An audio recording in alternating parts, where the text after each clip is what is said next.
Amém, gente? Glória a Deus? Então vamos começar a nossa palavra aqui, a nossa viagem no tempo, que a gente faz uma viagem toda vez que a gente ouve uma palavra, que a gente prega uma palavra, a gente faz uma viagem no tempo. A gente vai até lá atrás para ver o que aconteceu e depois volta para aplicar tudo aquilo que nós vimos no nosso dia a dia de hoje, né? E nós estamos no meio de uma campanha, amém? Qual que é a campanha? É movendo-se no sobrenatural. Então, desde segunda-feira, o pastor está fazendo uma live todos os dias, às 7 horas da manhã, com seminaristas, inclusive, né? E falando todos os dias uma palavra, um tema. E hoje é continuidade desse livro que nós estamos lendo, que se chama Movendo-se no Sobrenatural, tá? E hoje eu queria falar com vocês sobre, que o tema é, né? Mover-se no sobrenatural nos dá sempre motivos para continuar vivendo. Então, pessoas que andam no sobrenatural, elas sempre querem viver. Elas sempre querem existir. Elas sempre querem que as coisas aconteçam. Por quê? Porque todo aquele que vive no sobrenatural encontrou sabor e gosto na vida. E no tempo que nós estamos vivendo, muitas pessoas perderam justamente o sabor da vida. A vida ficou amarga, a vida ficou desgostosa, a vida deixou de ser saborosa para muitas pessoas, né? Então, é justamente sobre isso que nós queremos falar aqui nessa manhã. É que as pessoas que vivem no sobrenatural, elas têm motivo para viver. A vida delas ainda tem sabor. Não tem uma música que fala, tem sabor de mel? Eu não consigo cantar essa música sendo ritmo de forró, né? A tua vitória hoje tem sabor de mel. Então, eu queria que você abrisse a sua Bíblia comigo, lá em Lucas, no capítulo 7, no versículo 11. Lucas, no capítulo 7, versículo 11, que inclusive é o meu nome. Coincidência ou não? Lucas 7, 11. Vai projetar aqui, eu acho. Tá? Então, vamos ler lá. Vamos ler do versículo 11 até o versículo 17. Então, está escrito assim, ó. Logo depois, foi Jesus a uma cidade chamada Naim. E com ele iam seus discípulos e uma grande multidão. Ao se aproximar da porta da cidade, estava saindo o enterro do filho único de uma viúva. E uma grande multidão da cidade estava com ela. Ao vê-la, o Senhor se encheu de compaixão dela e falou, não chore. Depois se aproximou e tocou no caixão. E os que carregavam paravam. Jesus disse, jovem, eu te falo, se levanta. E ele se levantou, sentou e começou a conversar. E Jesus entregou o jovem à sua mãe. Todos ficaram cheios de temor e louvaram a Deus. Um grande profeta se levantou entre nós, diziam eles. Deus interveio em favor do seu povo. Essas notícias sobre Jesus espalharam-se por toda a Judéia e regiões das circunvizinhanças. Amém? Então, irmãos, o que está acontecendo aqui? Jesus, ele está em uma cidade que se chamava Cafarnaum. E ele sai dessa cidade e vai até outra cidade que se chamava Naim. Tudo nome fácil, né? A distância dessa cidade, percorrida a pé, demorava um dia para chegar. Então, quando Jesus chega em Naim, imagina você caminhando um dia, numa terra árida, quente, com aquelas roupas que eles utilizavam. Jesus estava ou não cansado? Sim, estava cansado, calor. Mas quando ele chega na porta da cidade, ele se depara com um enterro. Já andou na rua? Não sei aqui se é assim, mas lá em São Paulo eles estão andando na rua. Aí tem uma penca de carro andando atrás assim, com um pisca-alerta ligado. E um carro de... Como que é o nome desse carro? Carro funerário, beleza. Carro funerário na frente, né? É a passeata do enterro. Você se depara com aquilo, você fala, caramba, alguém morreu, né? Aí o que você faz depois? Você entra na fila? Vamos lá no enterro, bora, vamos lá. O que você faz? Nossa, morreu, bora, temos que ir, vamos pro shopping. O que você vai comprar hoje? A gente não liga, mas Jesus não é como a gente. Ele chega naquela cidade, ele se depara com o enterro, ele vê uma multidão. A Bíblia fala que tinha uma multidão seguindo aquela mulher. Olha o estrago na vida dessa mulher, irmãos. Ela tinha um marido, uma família, uma alegria. Quem aqui tem família? Tem mulher, tem filho já. Claro, é só um exemplo, mas imagina marido ou mulher que o seu cônjuge morre. Não vale dar glória a Deus agora, hein? Não vale. Tô brincando. Ele falece, vocês falam, como que você ia ficar? Eu ia ficar arrasado. Eu vou ver se a minha esposa como. Não dá. Aí você tem o seu filho, poxa, tem o meu filho. Aí seu filho morre. Nossa, olha que dor. Na Bíblia, filho significa sonho. Todos os sonhos daquela mulher de ter uma família tinham morrido, tinham acabado. Olha o estado dessa mulher. Ela se tornou viúva, sozinha, solitária, sem ninguém para estar junto. E Jesus chega e se depara com aquela situação. Jesus chega e olha para aquela cena. E sabe, eu sou apaixonado pelas reações de Jesus. Porque sabe, nós conhecemos as pessoas pelas reações que elas têm. Porque reação é uma coisa que não é calculada. Reação é uma coisa que não é pensada. Reação é uma coisa que não é planejada. Reação só acontece. E quando eu olho as reações de Jesus, eu me apaixono ainda mais por ele. Porque ele está vindo, ele está cansado, ele andou o dia inteiro. Eu nem sei o que ele foi fazer naquela cidade, mas ele para. Ele olha para aquela mulher, ele se importa. A Bíblia fala que ele tem compaixão. Nossa, eu fico apaixonado por Jesus. Ele se importa. E ele para, ele olha para a mulher e fala assim, não chora. Ele vai, ele vê o morto, ele toca no caixão e fala, levanta. E o menino já levanta e começa a falar, oi mãe, bom dia, tudo bem aí galera? O que está acontecendo? O que está rolando aí?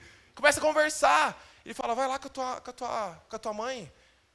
Olha isso, que Deus é esse que se importa tanto com a gente?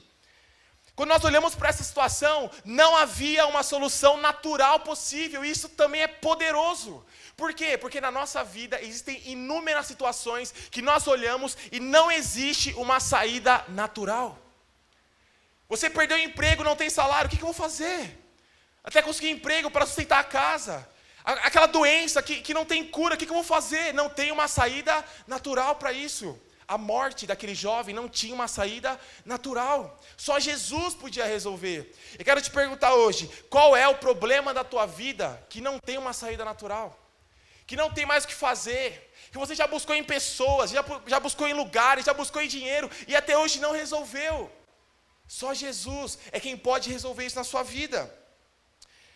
Sabe, irmãos, Jesus, ele tem prazer em resolver as nossas dores e sofrimentos. Jesus não se alegra em te ver triste. Jesus não olha do céu e fala assim, eu falei que você ia sofrer. Eu falei que se você fizesse isso ia dar ruim. Eu falei, agora chora mesmo. Chora que depois eu resolvo. Não, ele sofre com a gente, ele dói com ele a nossa dor. Ele chora quando você chora. Por quê? Porque ele se importa. Olha, se ele não se importar... Irmão, quando você lê o Novo Testamento, a Bíblia inteira do Novo Testamento é sobre Jesus parando no meio do caminho. Para quê? Para se importar com a dor de alguém. Eu quero te falar hoje, está doendo? Eu sei que está, mas eu quero te falar também que ele está se importando. Que ele está vendo, que ele está enxergando. E eu amo isso em Jesus por conta da reação dele. A reação dele nos mostra que ele sempre se importa com a gente. Ele sempre para nos ouvir. Então a primeira coisa que eu gostaria de falar aqui é que Jesus, ele sempre chega no momento certo. Todo mundo já ouviu sobre isso, né? Antes tarde do que? Nunca. Jesus nunca está atrasado, ele sempre está no seu tempo. Então olha, quando Jesus chega, ele se depara com aquela situação. Imagina se Jesus tivesse atrasado 2 horas para sair. Ele ia encontrar aquele funeral? Não. Se Jesus saísse 2 horas depois, ele ia encontrar aquele funeral? Não. Tudo que Jesus faz, ele está fazendo dentro do tempo. E o tempo de Deus não é o nosso tempo, irmãos. Sabe, muitas vezes você está brigando com Deus para que algo aconteça e Deus está tentando te explicar há muito tempo que ainda não chegou o tempo certo para isso. E Deus está te falando, não é que eu não vou fazer, só não é o tempo certo para você conquistar isso agora. Né? Como você já ouviu muito sobre isso, é a mesma coisa que pegar uma fruta verde do pé. É fruta, deu no pé, mas se comer vai estar gostoso? Não. É a mesma coisa. Tem coisas que Deus já preparou para você, já separou para você, mas se você comer agora, não vai ser gostoso. Então espera. Aprenda a esperar, porque o tempo de Deus é perfeito. Aprenda a esperar, porque o tempo de Deus é perfeito. Olha o Mateus, vou te usar hoje muito, Mateus. Vem aqui para o seminário, irmão. Só o pó da rabiola magro. Não que hoje ele tenha engordado. Né? E o menino vinha aqui, pensa no menino, cabeça dura, irmão. Nossa, mas batia e o pau não quebrava não, ficava firme. Agora está aqui, ó, menino bom, cresceu, né? Achou uma mulher, agir, que Deus dê paciência para ela, amém. Né? Olha, mas isso é o quê? É o tempo perfeito de Deus para a vida do Mateus. Agora ele aprendeu o quê? A esperar. Ele aprendeu a suportar. Ele aprendeu a entender o tempo de Deus para a vida dele. Você precisa entender que o tempo de Deus é algo perfeito. Você precisa entender que o tempo de Deus é algo perfeito para a nossa vida, amém? O nosso fim, quando a gente fala é o fim, para Deus não é. Para Deus não existe fim. Porque o nosso fim é baseado naquilo que nós não conseguimos fazer. Agora eu quero te perguntar, o que é impossível para Deus? Fala comigo assim, nada. Fala para a pessoa assim, nada é impossível para Deus. Se nada é impossível para Deus não existe fim. Por quê? Porque nada é impossível para Ele. Para aquelas pessoas, a morte daquele menino era o fim. Por quê? Porque para as pessoas era impossível ressuscitar o menino. Mas quando Jesus olha, Ele só vê mais uma situação. Ele não vê o fim. Por quê? Porque nada é impossível para Deus. Eu quero te perguntar, irmão, como que você está a hora que você chegou aqui hoje? Você está bem? Você às vezes chegou aqui angustiado, triste, para baixo, pensando é o fim. Eu não consigo mais ser feliz. O meu casamento nunca vai dar certo. Meu trabalho nunca vai dar certo. Eu só tomo na cabeça, eu só sou mandado embora. A minha família nunca vai dar certo, meu pai nunca vai se converter, é o fim, eu não aguento mais. Jesus está olhando para você e falou assim, como que é o fim se eu estou aqui? Como que é o fim se eu estou na sua vida? Fim? O que é fim? Não existe fim comigo. Comigo só existe começo e eternidade. Sabia que um dia, você tinha um fim? Você ia morrer, e fim. Ia passar uma eternidade no inferno. Mas quando você conheceu a Cristo, você conheceu uma vida sem fim. Porque agora você conheceu uma vida eterna. Viver uma vida com Cristo é viver uma vida sem fins. Por quê? Porque Cristo está te apresentando tudo que é eterno. Há uma eternidade de alegria para a tua família. Há uma eternidade de prosperidade para você. Mas você precisa de avaliar as coisas como fim. E olhar Jesus como o começo, como a solução, como a saída. Nós precisamos enxergar dessa maneira, irmãos. Amém? Outra coisa. Havia duas multidões e havia dois caminhos. A Bíblia fala que uma multidão estava indo para um enterro, chorando, se lamentando, se entristecendo. Mas uma outra multidão estava tão feliz, mas tão feliz, que eles caminharam um dia inteiro atrás de Jesus. Eu quero te perguntar, de qual multidão você faz parte? Não, eu faço parte da multidão de Jesus. É mesmo? E por que você não está alegre? Eu faço parte da multidão de Jesus. É mesmo? Por que você está reclamando? Eu faço parte da multidão de Jesus. É mesmo? Por que você não está reconhecendo a bondade e o favor dele sobre a tua vida?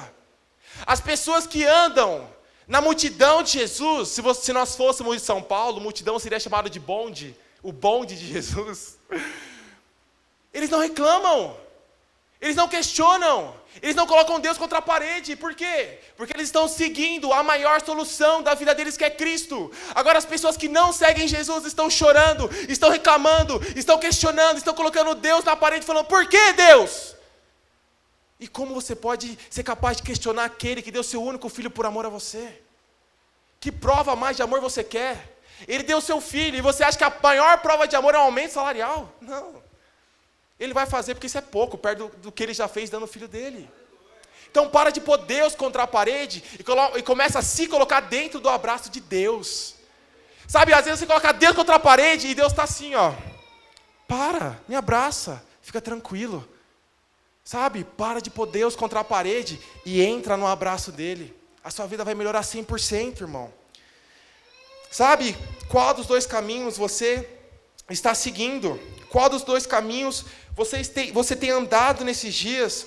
Sabe, talvez você tenha andado pelo caminho que seguia a morte. Talvez você tenha andado com a mulher fúnebre, que perdeu o filho. E a sua vida é uma vida de angústia. A sua vida é uma vida de dificuldade, de crise. A sua finança, o seu casamento, a sua saúde física e às vezes a sua saúde emocional. E nesse tempo que nós estamos vivendo, talvez a sua saúde mental não tenha estado boa. E você tenha andado num caminho de multidão fúnebre. Sabe, você olha para o teu casamento e você não vê saída.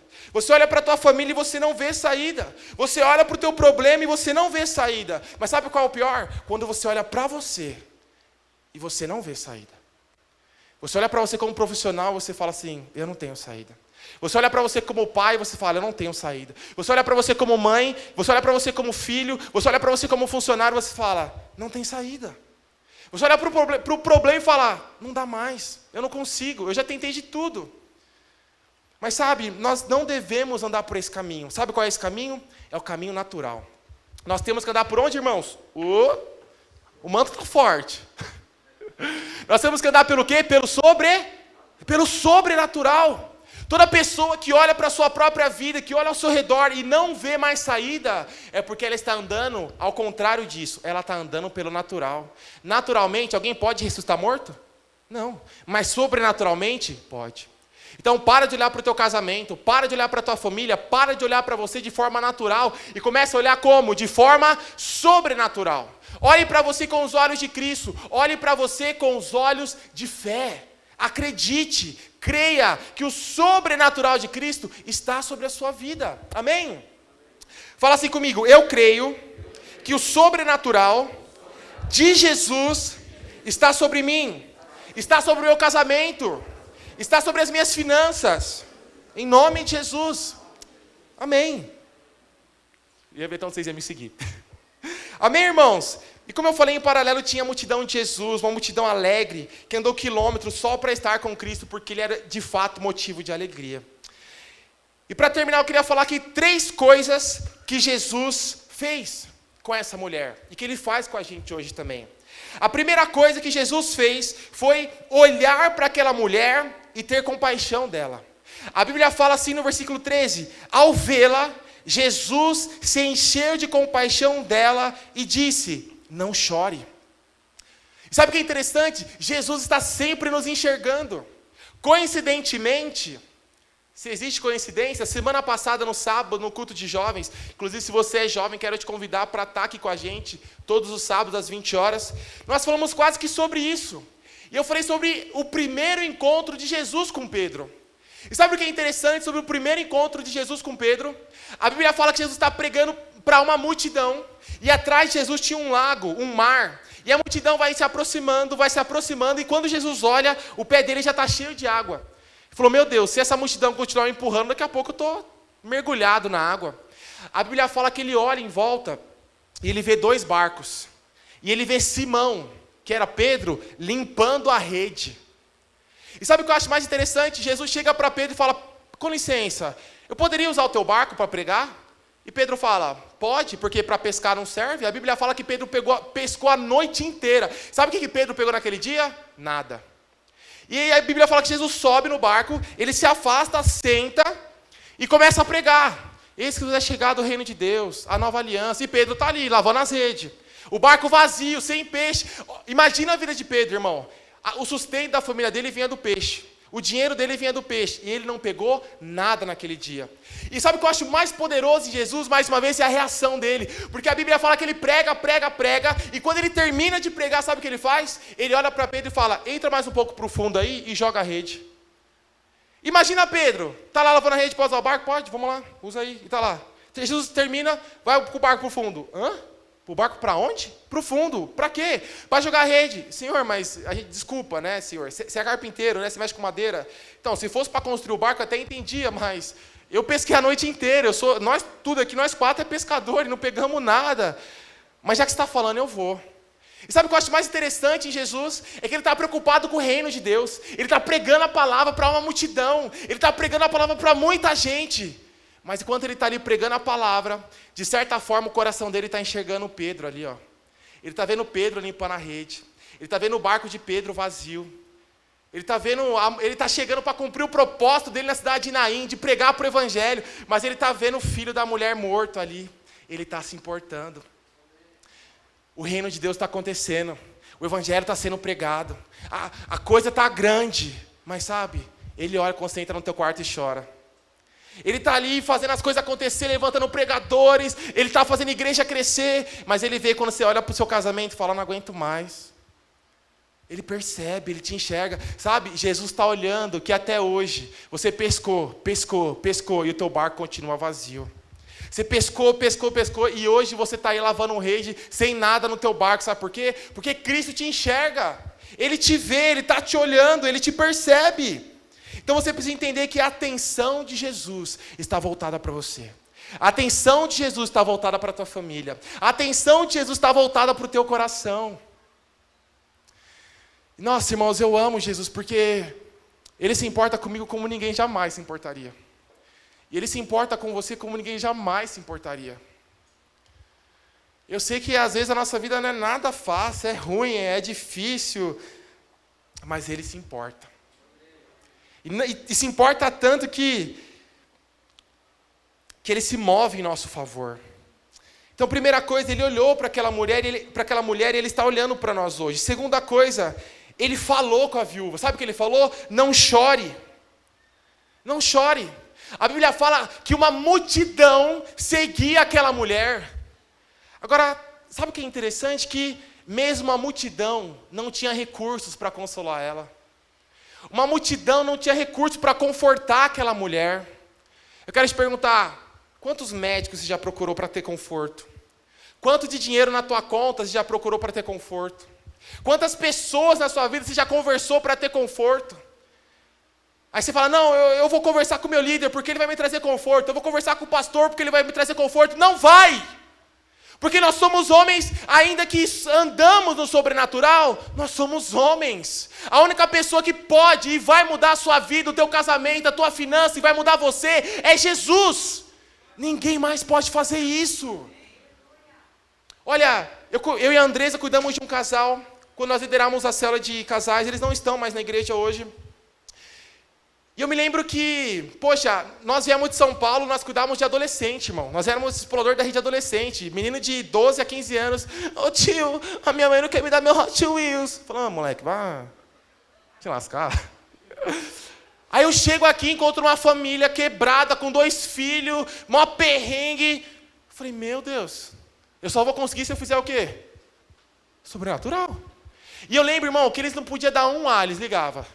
Pelo amor de Deus, vem aqui em casa. E eu e a Andresa ia. Gente, não é assim, ó, a palavra de Deus. Eu orava com eles choravam. Voltava para casa, no outro dia, vem aqui em casa. Chegou um dia que eu entendi.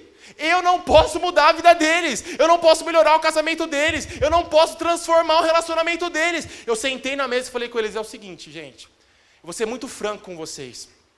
Eu e a Andresa não podemos mudar a vida de vocês. A vida de vocês só vai ser transformada quando vocês aprenderem a ir para Jesus.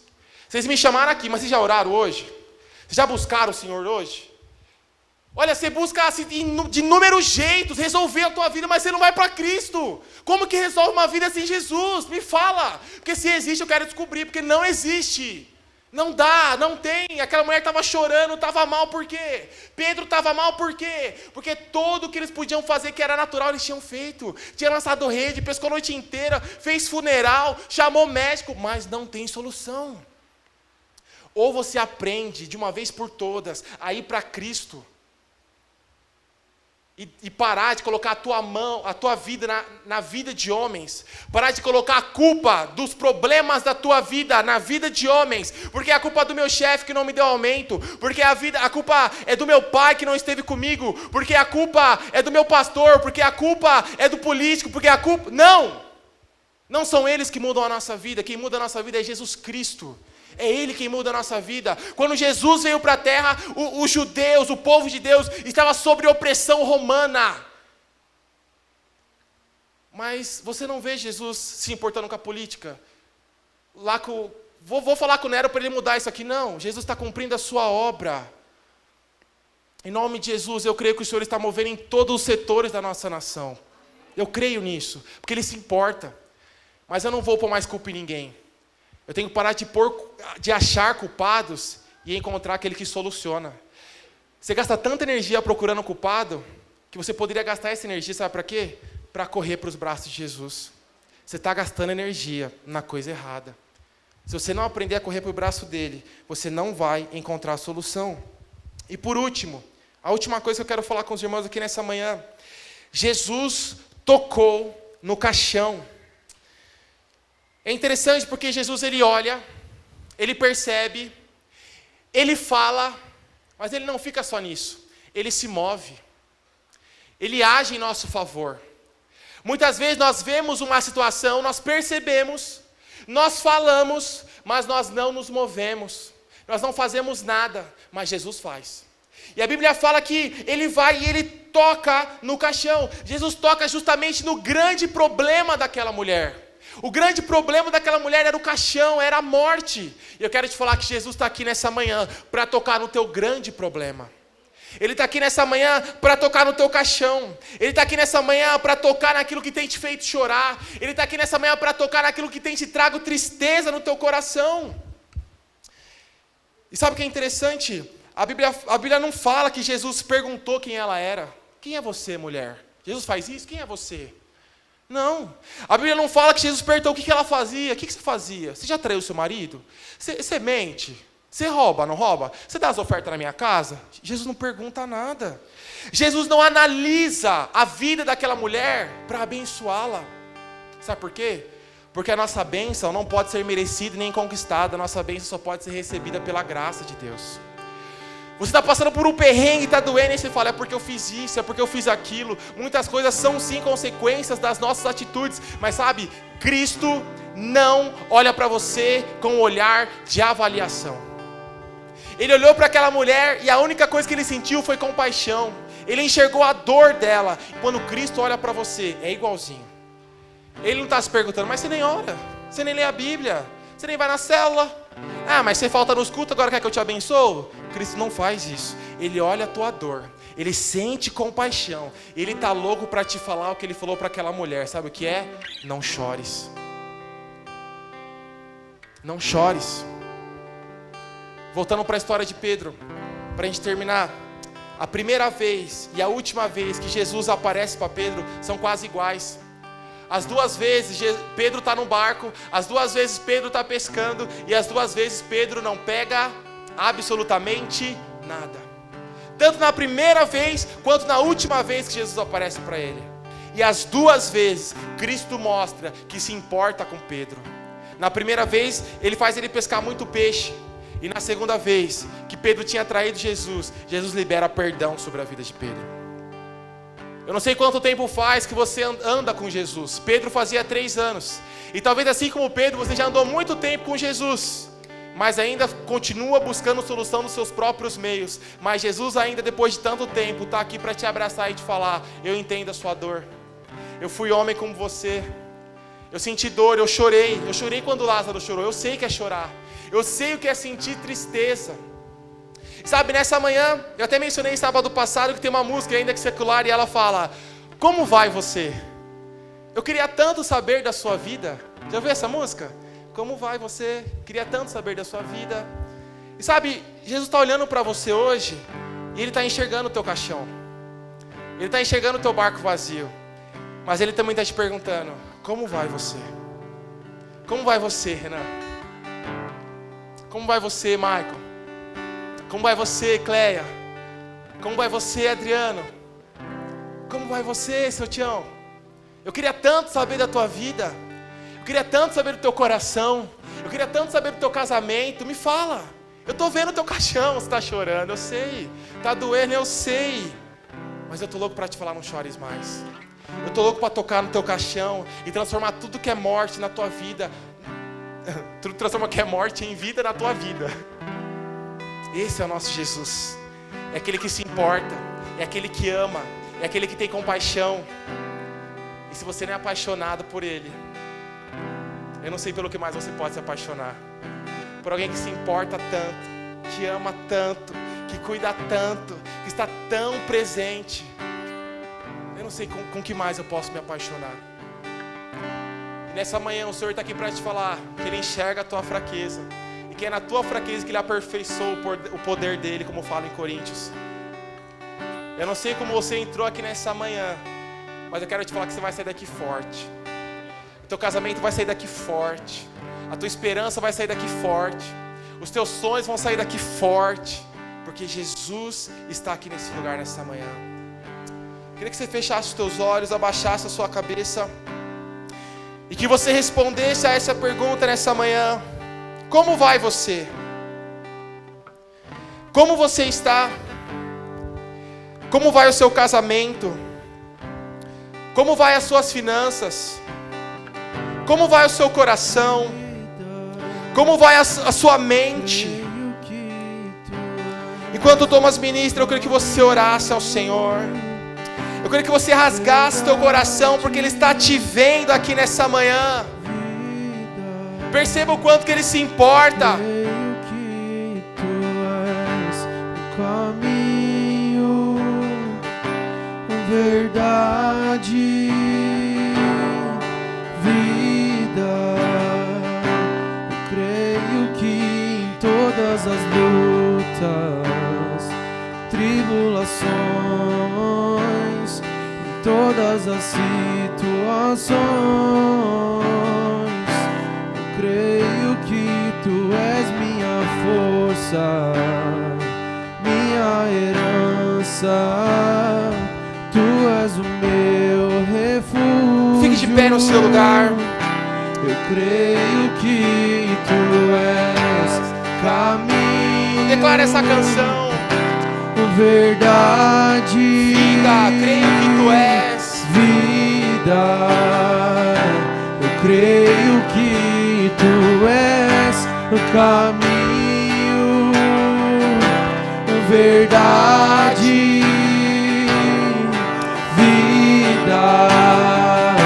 Eu creio que Tu és caminho, verdade, vida. Aleluia.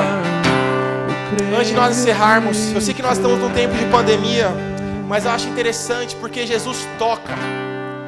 Jesus, ele é muito do tato. Quando ele vai curar o cego, ele pega o barro e toca. Quando ele cria o homem, ele cria o homem com as próprias. Quando Deus cria o homem, ele cria com as próprias mãos. E eu sei que nós andamos pelo sobrenatural, mas nós como homens, muitas vezes precisamos, sabe do quê? Do toque. Eu queria que nessa manhã você saísse do seu lugar e tocasse alguém. Se você não sentir a vontade, você pode fazer isso com a sua esposa, com o teu marido, com a tua família. Mas eu queria que você tocasse alguém hoje e declarasse uma palavra, tivesse um tempo de oração com essa pessoa, justamente para que haja o toque. E nós vamos mover no sobrenatural aqui nessa manhã. Amém? Faça isso. Se você não sente a vontade, faça um círculo com a tua família, com o teu amigo, com o teu irmão, e ore por essa pessoa. Declare sobre ela o toque de Cristo. Declare sobre ela o amor do Senhor. Se você está com a tua esposa, fala: o nosso casamento vai dar certo, nossas finanças vão dar certo. Se você está com o teu filho, fala: o nosso relacionamento, filho, vai dar certo, os nossos sonhos vão dar certo.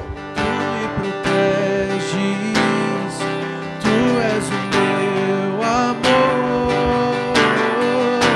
Eu creio que Tu és caminho, verdade, vida. Eu creio que Tu és caminho, verdade, vida. Eu creio que Tu és caminho, verdade, vida.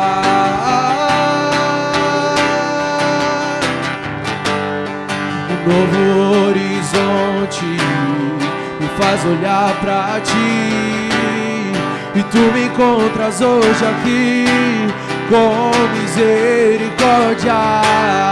Não tenho que temer meus medos e incertezas, porque eles não resistem à Tua presença. Um novo horizonte me faz olhar pra Ti, e Tu me encontras hoje aqui com misericórdia. Não tenho que temer meus medos e incertezas, porque eles não resistem. Eu creio que Tu és caminho, verdade, vida. Eu creio que Tu és